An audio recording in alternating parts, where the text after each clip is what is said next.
이제 오늘 9장으로 넘어와서 나무들의 이야기를 좀 해야 되는데 요담이 베푼 우화입니다. 실제 있었던 이야기가 아니고 요담이 우화를 통해서 어떤 메시지를 드러내고자 하는 내용이죠. 근데 이 스토리를 이해하기 위해서는 부득이 우리가 살펴보지 못했던 또 오늘 본문에 채택되지 않았던 8장 끄트머리부터 좀 살펴보는 것이 이해에 훨씬 도움이 될 것 같습니다. 그래서 8장 몇 절을 보시냐 하면 29절을 좀 보시기 바랍니다. 29절을 열어놓고 좀 앞을 봐주실까요? 지난주는 기드온이 하나님의 은혜로 미디안이라는 대군을 물리쳤습니다. 그러자 이스라엘 백성들이 기드온에게 달려와서 이제 당신이 우리를 구원했으니 우리의 왕이 되어 주십시오. 그리고 당신의 아들들과 당신의 이후 태어날 손자들까지도 우리에게 다스리도록 왕조를 세워주십시오. 두 가지를 요청한 거예요. 첫째는 당신이 우리의 왕이 될 것과 그것을 계기로 우리 이스라엘도 왕조를 설립하자. 이런 끈질긴 분위기가 사실상 표면적으로 도출이 된 겁니다. 그러자 기드온이 거절을 해요.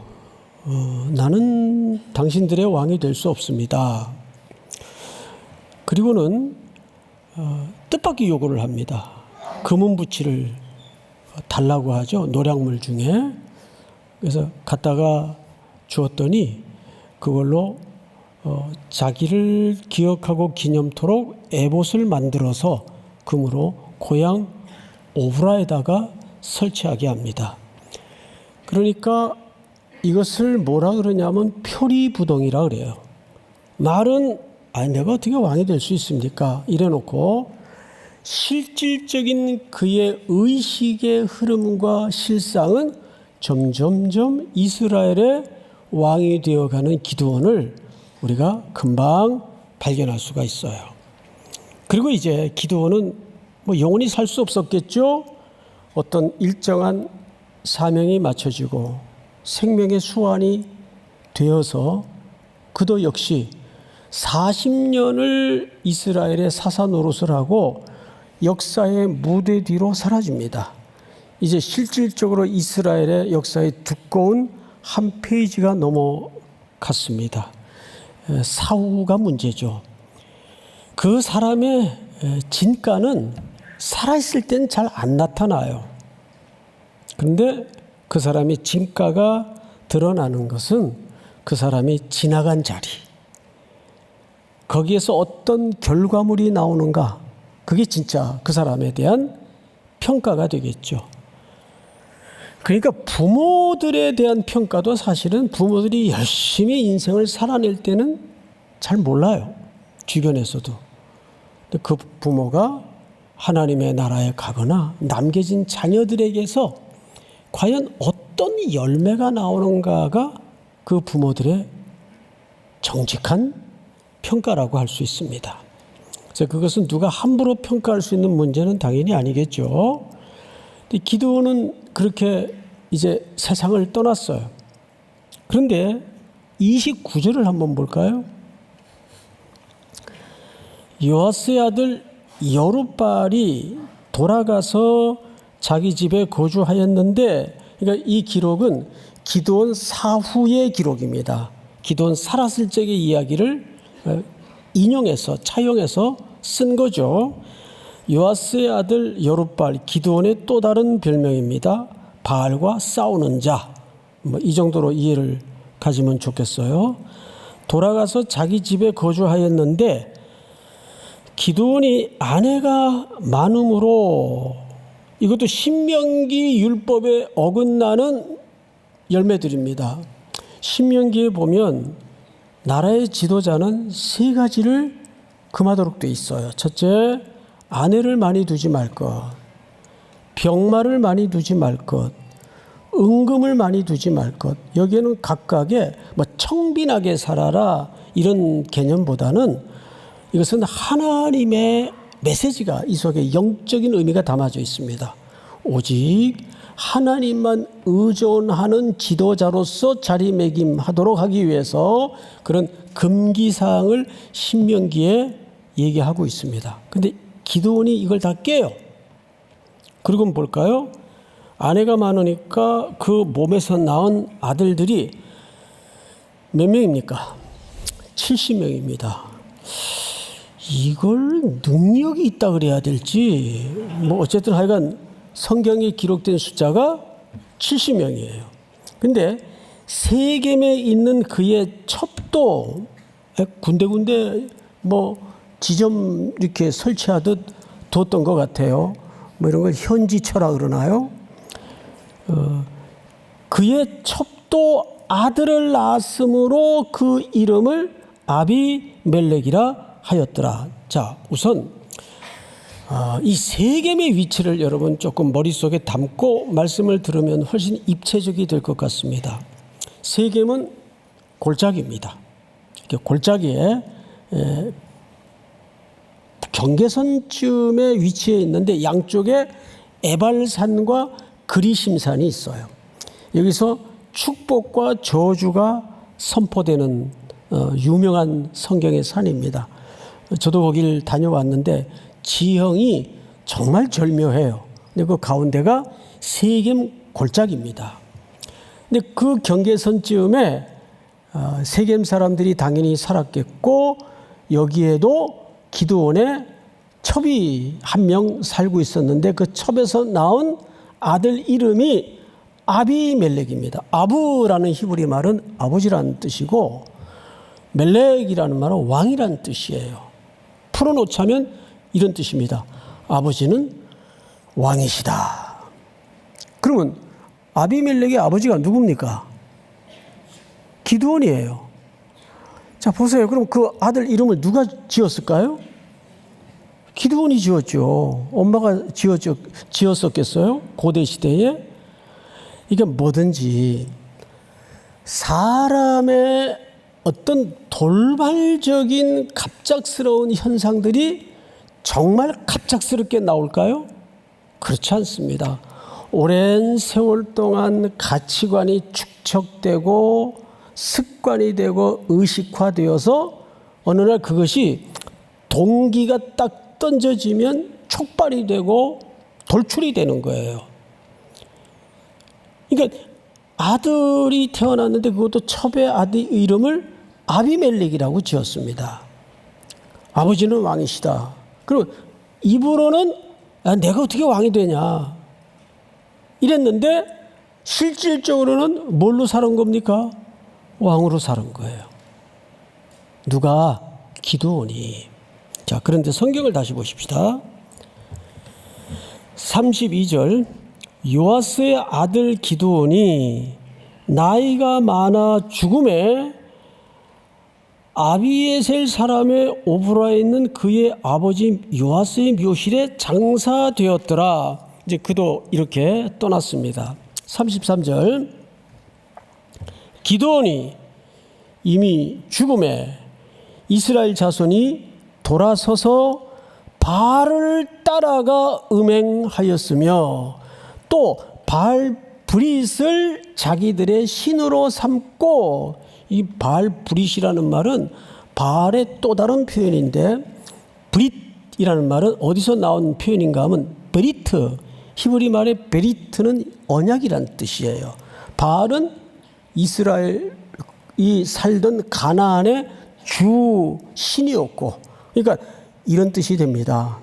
바알을 그냥 섬긴 게 아니라 바알과 언약 관계에서 언약을 맺고 그를 따르기로 섬겼다 그 말이에요. 하나님을 버리고 이것이 역사의 경계선이 누구의 죽음으로 시작됐습니까? 기드온의 죽음으로. 그러니까 기드온이 살아있을 때는 표면적으로는 하나님이 얘기하고 하나님 믿는 것 같고 하나님이 또 구원하셨으니까. 그런데 여러분, 이런 현상들이 기드온이 죽자마자 하나님을 버리고 바알과 언약 관계로 돌아서서 바람난 여인의 모습처럼 이것을 음행을 했다는 표현을 쓰는 이유가 여기에 있습니다. 하나님이 그들의 영원한 남편이었어야 할 텐데 하나님을 저버리고 바람난 여자처럼 남의 남자와 사는 행태처럼 음행하여, 그 뜻입니다. 제가 여러분들에게 여쭤보고 싶은 것은 이 부분이에요. 어떻게 이스라엘 백성들이 이럴 수가 있었을까? 어떻게? 성경은 아주 정확한 원인을 기록을 해놓고 있습니다. 자, 볼까요? 34절 여러분들이 한번 같이 읽어볼까요? 시작.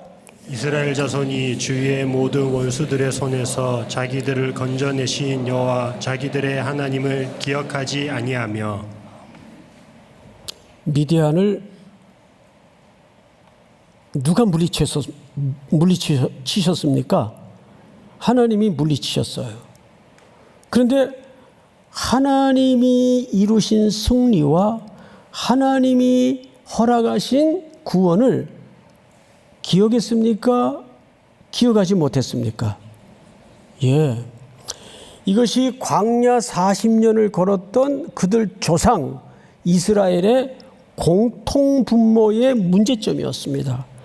광야 40년 동안 계속 불만하고 불신하고 불평하고, 그 원인은 성경은 일관되게 후렴구처럼 이렇게 문장을 써놓고 있습니다. 기억하지 못하였더라. 기억하지 못하였더라. 감사는 기억함으로부터 시작이 됩니다. 그런데 불신앙은, 불평은, 불만은 기억하지 못함으로부터 뿌리를 갖고 있습니다. 그러니까 이들의 모든 하나님을 배반하고 돌아서는 이 행태는 어디에 뿌리를 두고 있었던 걸까요? 기억하지 못했어요. 하나님의 구원을 기억하지 못하고 하나님의 은혜를 기억하지 못했습니다. 바로바로 돌았습니다. 그리고는 성경을 보세요. 35절. 또 여룻바알이라 하는 기드온이 이스라엘에 베푼 모든 은혜를 따라 그의 집을 후대하지도 아니하였더라. 무슨 얘기일까요? 당연히 감사가 사라지고 은혜를 기억하지 못하니 뭐만 남았을까요? 공로주의만 남고 율법주의만 남아서 그 수고했던 기드온 집안의 가족들을 이스라엘이 후대하지 않았다. 그런 은혜를 잃어버린 공동체는 환대도 사라집니다. 자기네들이 게을러서 가난하고 먹고 살지 못하는 걸, 그거 나라도 감당 못하는 구제를 교회가 그걸 뭐 언제까지 해야 돼? 어디까지 해야 돼? 이런 논리가 나올 수 있다고요. 나올 수 있다고요. 그러니까 은혜와 감사가 사라진 공동체는 환대도 사라지게 돼 있어요. 후함도 사라지게 돼 있어요. 율법만 남고 공로주의만 남는 차가운 공동체가 되고 맙니다. 지금 이스라엘이 냉기가 깊이 얼음장처럼 끼어들기 시작합니다. 한기가 느껴지는 거예요. 이 공동체의 분위기가. 그래서 여러분, 따뜻한 공동체라는 이 감성적 표현이 단순한 감성적 표현에 머무는 게 아닙니다. 그렇게 따뜻한 공동체로 만들어지기까지 많은 신학적인 가르침과 말씀을 통해서, 훈련을 통해서 하나님의 은혜를 상기하고 하나님의 은혜를 기억하면서 오랜 세월 천착하여져서 만들어지는 느낌들입니다. 우리 가정이든지 내가 소속되어 있는 일터든지 후대하고 환대하는 공동체로 만들어 갈 책임이 저와 여러분들에게 있는 거죠. 그러나 이스라엘은 이미 기드온의 사후에 얼음장처럼 냉기가 도는 공동체가 되고 맙니다. 결과 이제 오늘 9장으로 넘어와서 여룻바알의 아들 아비멜렉이 세겜에 가서 자기 외가댁이죠. 엄마가 태어났던 살았던 데니까 세겜에 가서 그의 어머니의 형제에게 외가댁 어르신들도 가족들이 되겠죠. 이르러 그들과 그의 외조부의 집에 온 가족들에게 말하여 이르되 2절 다 같이 시작. 청하노니 너희는 세겜의 모든 사람들의 귀에 말하라. 여룻바알의 아들 70명이 다 너희를 다스림과 한 사람이 너희를 다스림이 어느 것이 너희에게 나으냐. 또 나는 너희와 골육임을 기억하라 하니. 오늘 어쩌면 모든 스토리를 풀어내는 중요한 구절이 2절일 수도 있습니다. 그 첩의 아들 아비멜렉이 아버지 기드온이 죽고 나서 이렇게 얘기를 한 겁니다. 고향으로 돌아가요. 외가댁으로 가서 이제 여기 모든 사람을 모았다 되어 있는데 원문에는 모든 사람이 아니고 힘 있는 자들 그 뜻입니다. 그러니까 유력한 자들, 리더들만 좀 힘을 가진 사람들만 싹 모았어요. 그리고는 질문을 툭 던집니다. 여러분, 이제 기드온은 즉 자기 아버지는 순리를 따라 죽었는데 이 나라에 이제 또 지도 체제를 우리가 빨리 수습해서 만들어야 되지 않겠습니까? 70명이 집단 정치 체제를 이루어서 여러분들을 다스리는 게 좋겠습니까? 낫겠습니까? 아니면 효과적으로 한 사람을 뽑아서 강력한 리더십 아래 일사불란하게 여러분들을 지도하는 것이 옳겠습니까? 어느 쪽이 더 낫겠습니까? 라고 질문을 해요. 그리고 끄트머리에 묘한 단설 하나 답니다. 뭐라고 얘기를 했냐면 또 나는 너희와 고륙임을 기억하라. 이 고륙이라는 말이 무슨 뜻이에요? 오늘 우리식으로 표현하자면 우리가 남입니까? 그 뜻이에요. 그러니까 이미 이 질문은 정답너예요. 즉 답이 정해져 있어요. 너는 대답만 하면 되는 거예요. 근데 이 프레임이 굉장히 묘합니다. 눈치지지 못하게. 자, 여러분, 집단 체제가 있고 1인 강력한 리더십의 체제가 있는데 집단 체제는 의견도 갈라질 수 있고 또 하도 그 이익이 다양하게 구성되어 있기 때문에 또 1인 체제는 주변의 여러 나라들도 채택하는 체제이고 또 일사불란하고 이거는 굉장히 효율적입니다. 지도하는 데 있어서. 자, 여러분, 어느 게 낫겠습니까? 참, 그리고 저는 여러분들의 고륙 아닙니까? 이랬단 말이에요.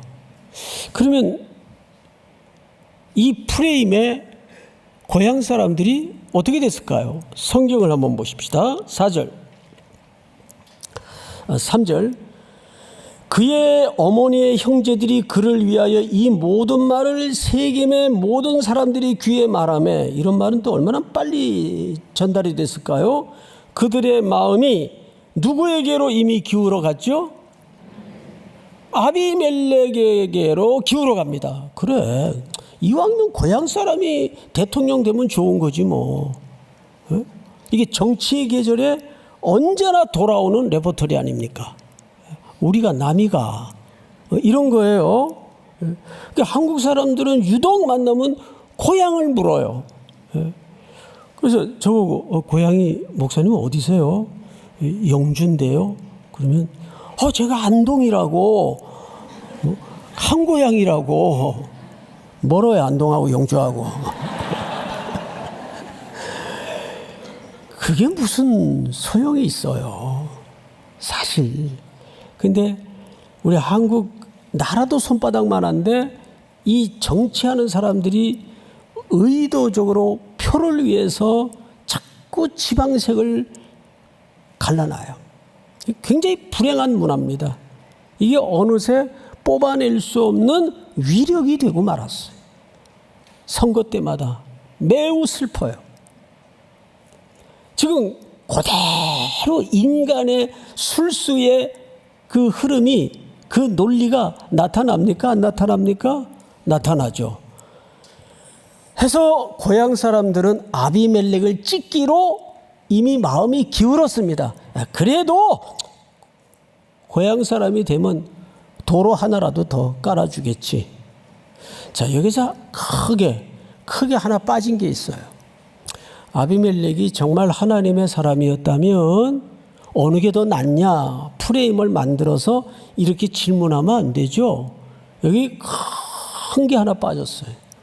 어느 게 하나님의 뜻일 것 같습니까? 이렇게 물어야 돼요.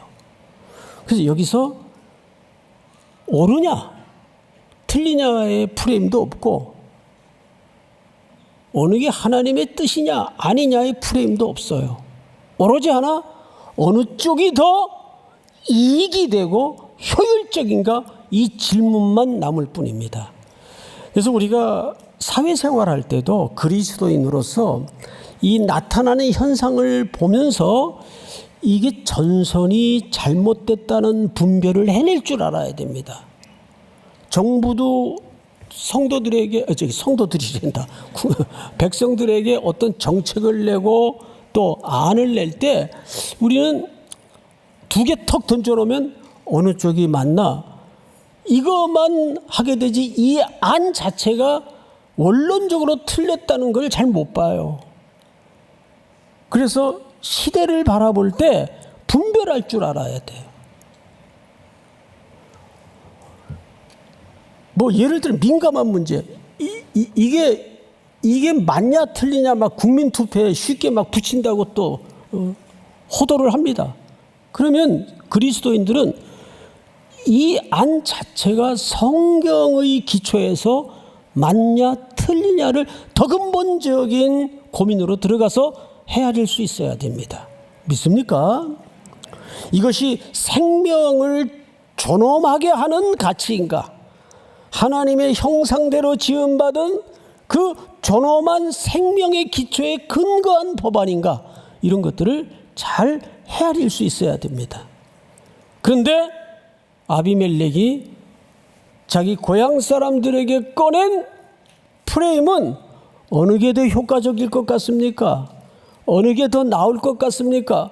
이미 사실상 답은 정해놓고 프레임을 만들어서 백성들을 미혹해 하는 태도입니다. 그러니까 당연히 고향 사람들은 그래, 이왕이면 우리 고향 사람이 하는 게 낫지, 훨씬 우리에게도 여러 가지 혜택과 이익이 챙겨질 거 아니겠는가. 자, 그런데 4절을 볼까요? 바알브릿 신전에서, 이 바알브릿은 아까 바알과 언약된 그 뜻입니다. 신전이 있었겠죠. 거기도 신전에서 은 70개를 내어 그에게 주매, 아비멜렉에게 준 겁니다. 아비멜렉이 그것으로 방탕하고 경박한 사람들을 사서 자기를 따르게 하고. 자, 여러분, 이게 정치권에서 일어나는 패턴이 그대로 일어납니다. 자, 정치를 하려면 반드시 있어야 되는 게 세입니다. 세가 있어야 돼요. 민주주의도 결국은 무슨 싸움이에요? 세 싸움이에요. 그래서 민주주의는 이 지구상에서 역사 속에서 가장 그나마 나은 제도이긴 하지만 우리 그리스도인들에게는 이 민주주의가 절대 옳은 것은 아니에요. 대중의 소리가 항상 시대를 이겼지만 가장 대표적인 것이 십자가 현장에서 다수의 소리가 예수를 못 박으라고 소리쳤어요. 그 소리가 진리를 삼켜버리고 이겨버리고 말았어요. 그리고 역사를 공부해 보면 언제나 다수의 소리가 옳았던 것은 아닙니다. 엉뚱한 결정을 할 때가 너무나 많고 그 폐해가 오랜 역사의 흔적 속에 지금도 고통의 자국으로 남아있는 것들이 얼마나 많습니까? 근데 정치는 결국 새 싸움이란 말이에요. 세상 말로 독고다이 한다고 정치를 이길 수 있는 게 아니에요. 새가 있어야 돼요. 그러면 그 새를 규합하려면 또 따라서 있어야 되는 게 뭘까요? 논리적으로 돈이 있어야 돼요. 사람을 살려면 돈이 있어야 돼요. 이것이 세상의 정치판이나 이 교단의 정치판에서 그대로 재현되는 불변의 질서입니다. 근데 그 성전의 돈을 70세겔을 은을 꺼내서 아비멜렉의 정치 자금으로 줘요.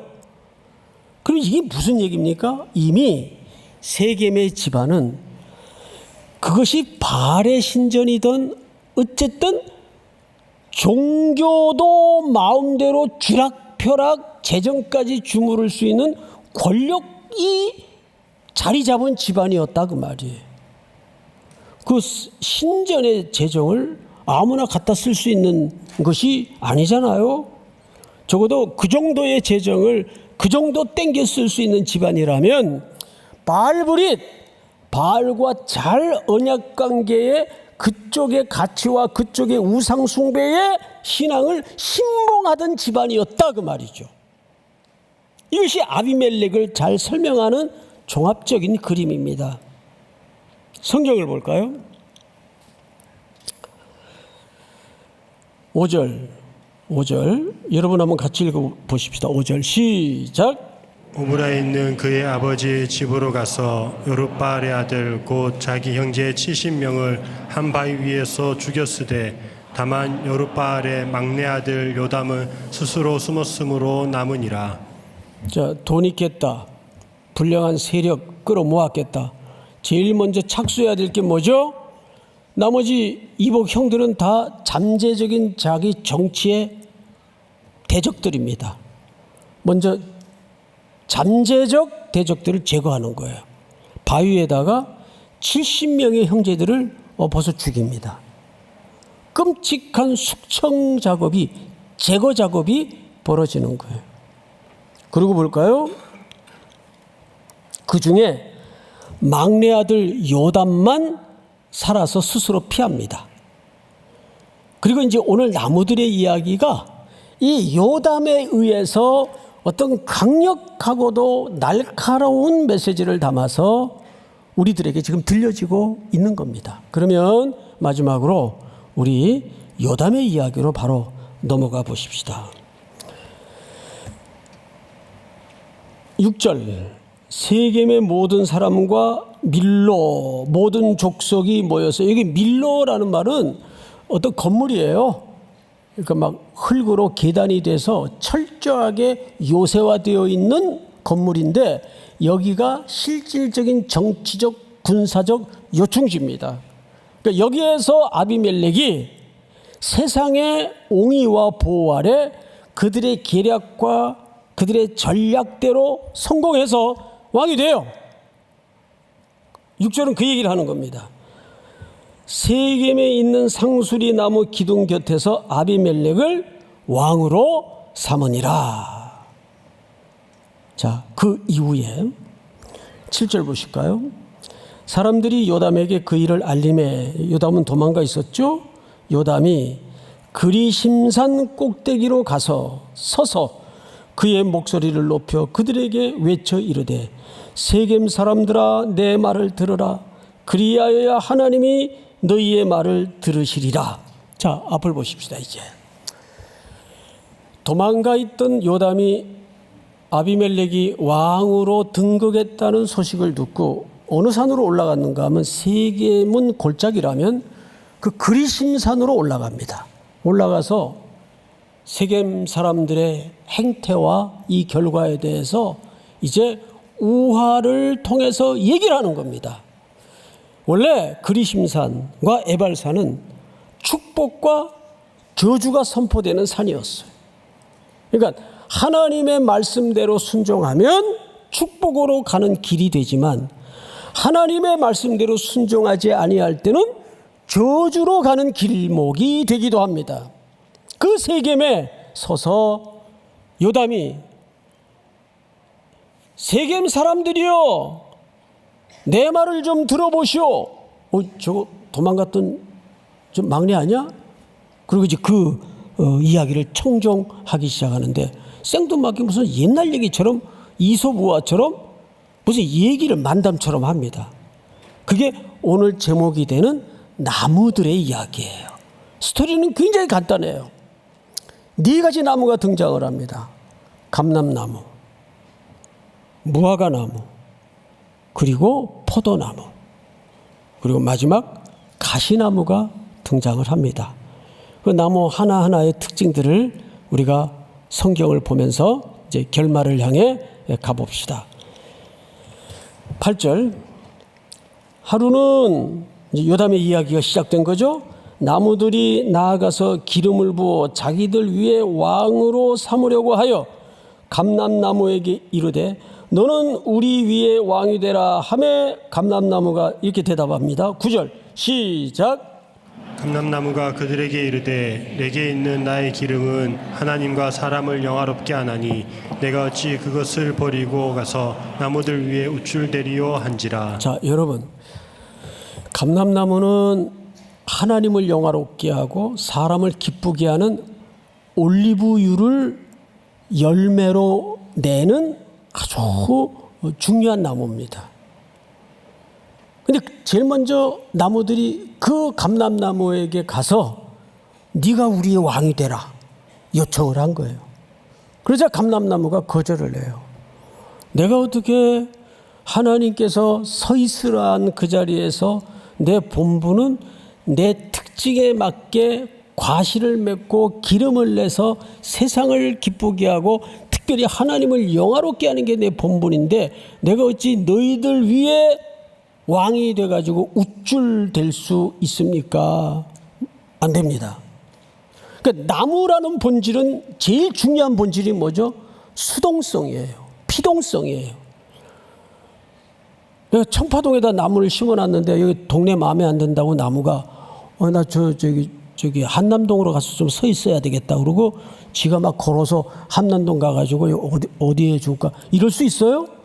나무는 누군가에 의해서 심겨지고 뽑혀지는 게 그래서 수동성이 나무가 갖는 본질이에요. 이 땅에 영원하고 오래된 것은 능동적인 존재들이 아닙니다. 다 희한하게도 공통성이 수동적 존재들이 그 자리를 지키고 숲을 이루고 역사를 만들어내는 거예요. 안 되니까 무화과나무에게로 갑니다. 나무들이. 볼까요? 10절.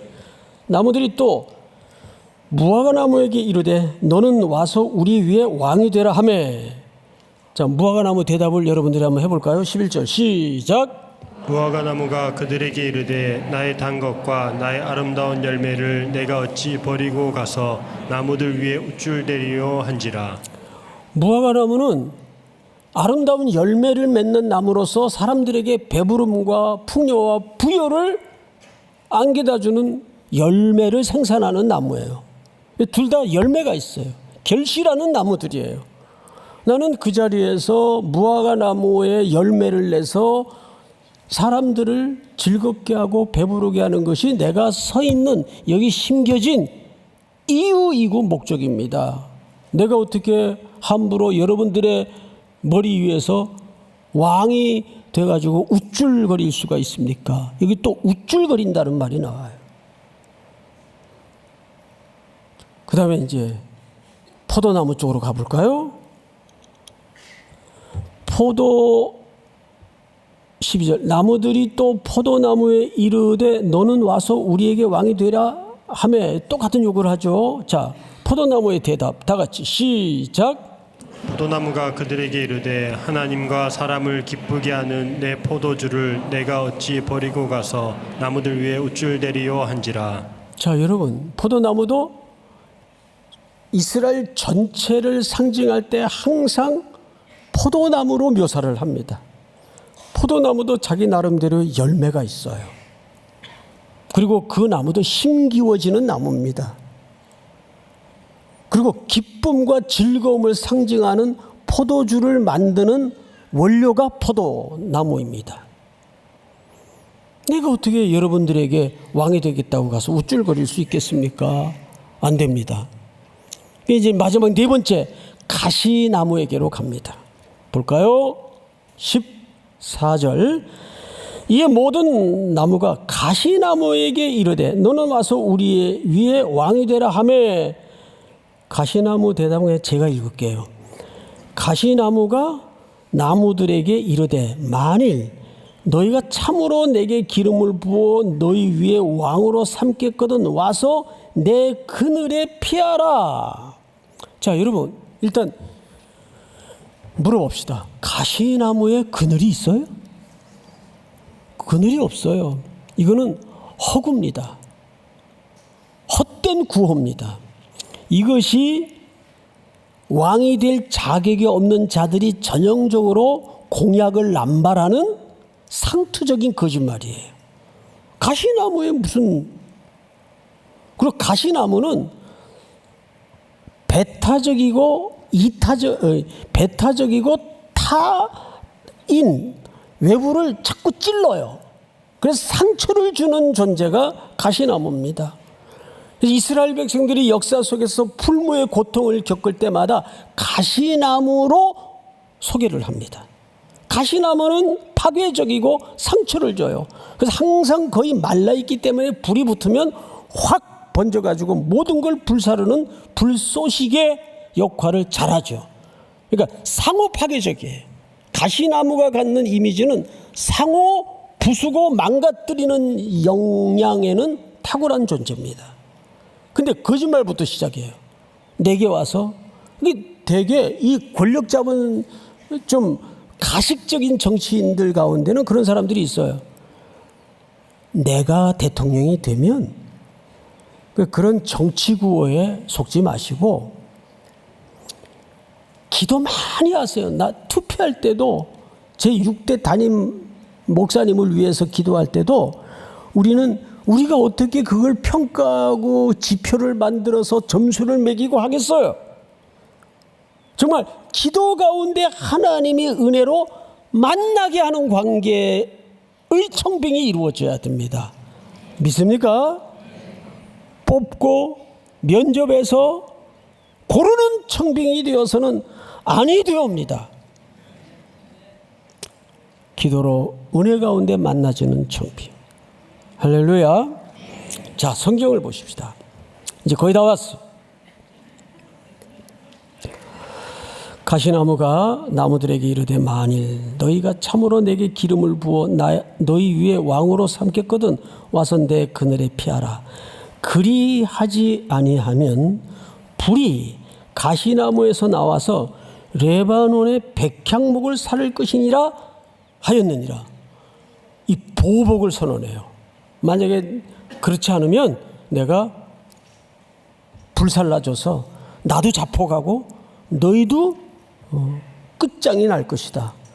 항상 우리 주변에도 보면 공동체 일원이 실수를 하거나 자기하고 의견이 다른 대립각에 서졌을 때 그 태도가 진짜 리더의 태도예요. 너 만약에 내 말 안 들으면 너 어느 회사 가든 내가 전화 안 통하면 넌 끝나. 이런 사람이 진짜 있더라고요. 그런 악당이 어디 있어요? 근데 진짜 그러더라고요. 누가 우리 교회에 지원을 했는데 그 먼저 있던 교회에서 연락이 왔어요. 그 사람 절대 받으면 안 된다고. 열심히 해요. 그런 전화할 정도면 굉장히 열심히 사는 사람이에요. 그래서 그분을 모셨어요. 화가 나가지고 당신 이런 전화할 시간 있으면 그 어린 후배를 위해서 기도 한 자락이라도 하지. 이게 뭐 하는 전화냐고. 그분을 모셨어요. 좀 잘 사역하다가 나가셨어요, 담임으로. 예. 여러분, 여기 이 가시나무에게 폭력성과, 그것도 상호폭력이에요. 상호파괴적이에요. 그리고 이 가시나무 속성이 뭐죠? 보복성이에요. 그 모든 것을 응집해서 한마디로 표현하자면 폭력적 마음을 갖고 있습니다. 기독교는 절대 폭력에 앞장서서는 안 됩니다. 어떤 명분이라도 폭력에, 그것이 아무리 좋은 대명분 같을지라도 예수님이 십자가에 어떻게 왜 죽으셨는가를 기억하셔야 돼요. 대항하지 않았어요. 세상과 싸우지 않았어요. 찌르면 찔림을 당했고, 조롱을 하면 조롱을 입으셨어요. 그리고 우리에게 그 길을 걷도록 함께 고난을 받자고 말씀하셨습니다. 믿습니까? 그것이 진정 하나님의 나라와 하나님의 샬롬을 이 땅에 충만케 하는 비밀입니다. 기드온은 40년 동안 나라를 평안케 했지만 그 평안은 힘으로 누르는 평안이었어요. 힘이 유지해 주는 평안이었어요. 세상의 평안도 마찬가지예요. 어느 한쪽에 세력이 기울어버리면 여차 없이 그냥 들어와서 먹어버리는 것이 세상의 생존 방식입니다. 그러나 하나님의 나라의 생애는 그렇지 않죠. 다 같이 살리는 생명을 위한 것이 우리의 일관된 일생의 씨름이어야 됩니다. 병든 자, 약한 자를 돌아보시고. 여러분들이 이제 10월, 11월 올 남은 몇 달은 정말 교회적으로 중요한 시기이니만큼 많이 기도하세요. 그 기도에 동참해 주시고, 오 하나님, 복된 만남이 이루어지는 청빙이 되게 하시고, 사람을 고르고 뽑는 청빙이 되지 않도록 은혜를 더하여 주시옵소서. 또 이 원리는 우리 일상의 원리에서 똑같습니다. 사람을 살리는데 우리의 전 인생의 경주가 이유가 있도록 도와주시옵소서. 할렐루야. 다 일어나십시다. 세상의 유혹 시험이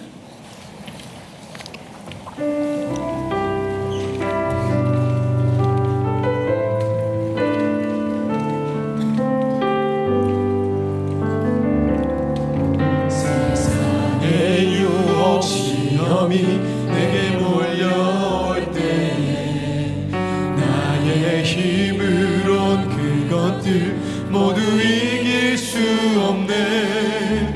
거대한 폭풍 가운데 위축된 나의 영혼 어찌할 바를 몰라 헤매이고 있을 때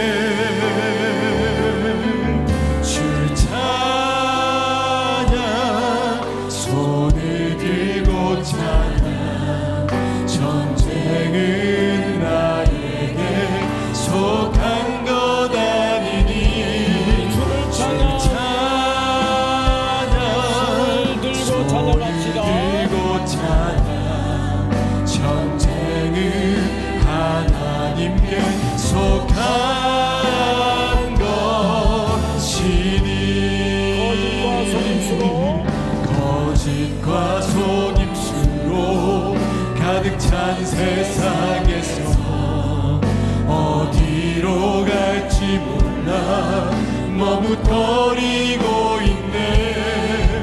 공중의 권세 잡은 자 지금도 우리들 실패와 절망으로 넘어뜨리려 하네.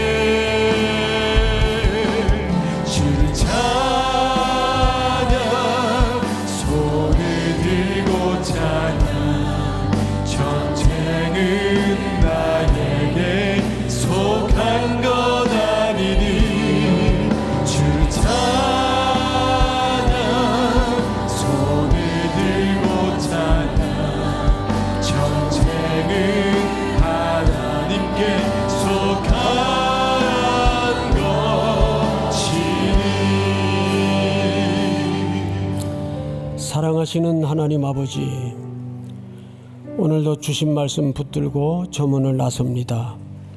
홀로 걷게 마시고 언제나 주님이 우리의 걸음에 함께 하셔서